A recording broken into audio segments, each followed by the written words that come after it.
अनुकूलता में कोई नहीं छोड़ता है, जब देखता है तो छोड़ना ही पड़ेगा, मजबूरी है तब छोड़ देता है, नहीं तो नहीं छोड़ता है।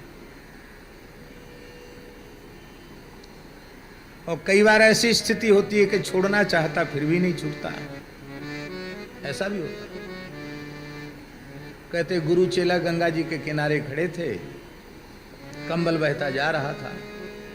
चेला ने कहा गुरुजी कंबल ले आइए, ठंड में आप ओढ़ लेंगे, आपकी गर्मी से हमको गर्मी मिल जाएगी।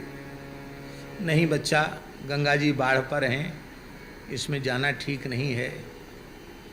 गुरुजी हम तो बहुत ये नुकसान सह देख नहीं सकते, क्या करें, हमको तैरना नहीं आता, हमको तैरना आता तो हम जरूर ले आते, आपके लिए ले आते कंबल, व्यर्थ में गंगा जी में बह रहा है।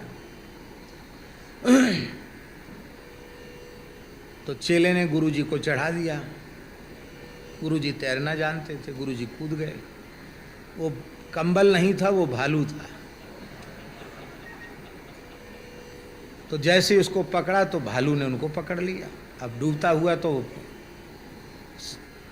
आओ, गुरुजी भी पहलवान थे, बहुत लड़े, लेकिन वो बार बार भालू को नीचे दबा दें, भालू उनको नीचे दबा दे। तो शिष्य बोला कि गुरुजी रहने दीजिए, बहता है कंबल तो बहने दीजिए, छोड़ दीजिए कंबल को। बोले बच्चा अब हमारी तेरी आखिरी, राम राम, अब हम कंबल को तो छोड़ना चाहते पर कंबल अब हमको नहीं छोड़ रहा है।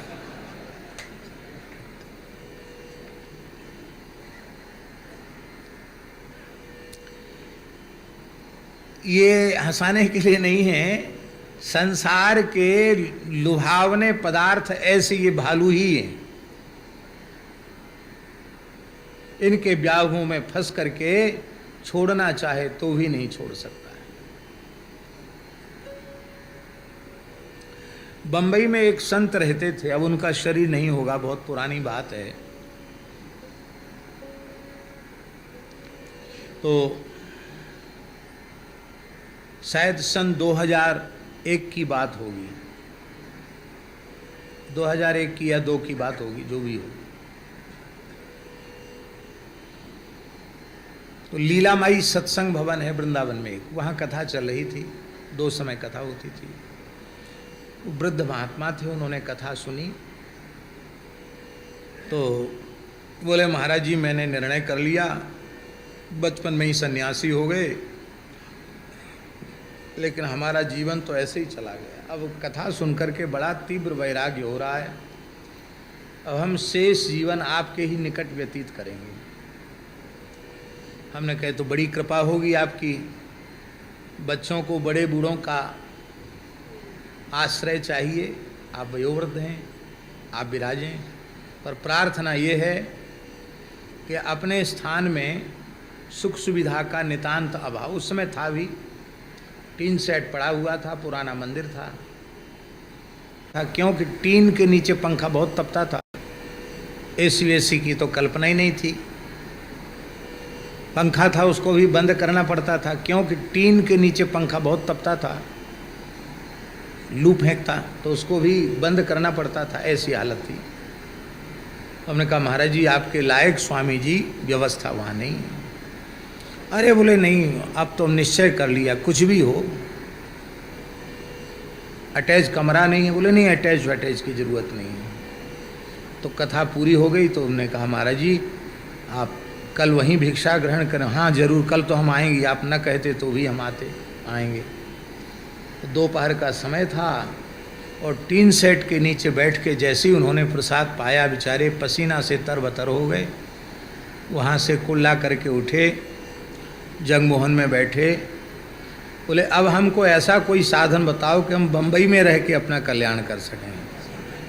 हमने कहा महाराज जी क्यों, कोई गलती हो गई?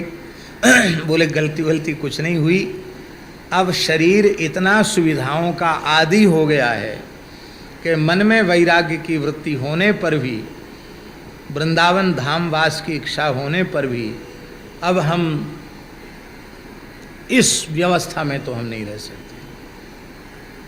वहाँ हमको बहुत अच्छी व्यवस्था मिली है, सेवक हैं, नौकर चाकर सब हैं, बढ़िया कमरा है, फ्लैट है, बड़ा शहर है, कुछ भक्त लोग भी हैं, अच्छी बात है। तो मैंने उनसे बड़ी विनम्रता से प्रार्थना, कभी कभी आप वृंदावन जब मन हो तब आएँ, बाकी आप अधिक से अधिक भगवान नाम का आश्रय लें। भगवान नाम का आश्रय लेकर जीव कहीं भी रहे और किसी भी अवस्था में रहे, भगवान का नाम परम कल्याणकारी।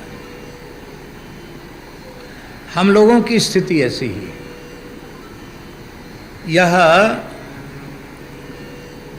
सुविधाएं हमारा दास बन नहीं पाती हैं, हम सुविधाओं के दास बन जाते हैं। सुविधाएं हमारे अधीन नहीं हैं, हम सुविधाओं के अधीन बन जाते हैं, हम सुविधाओं के दास बन जाते हैं। और फिर कई प्रकार की बात कहनी पड़ती कि भाई क्या करें, अब शरीर ऐसा है, समय ऐसा है, ये तो करना ही पड़ेगा, ऐसा होता है। तो जहाउ युवैव मलवत उत्तम श्लोक।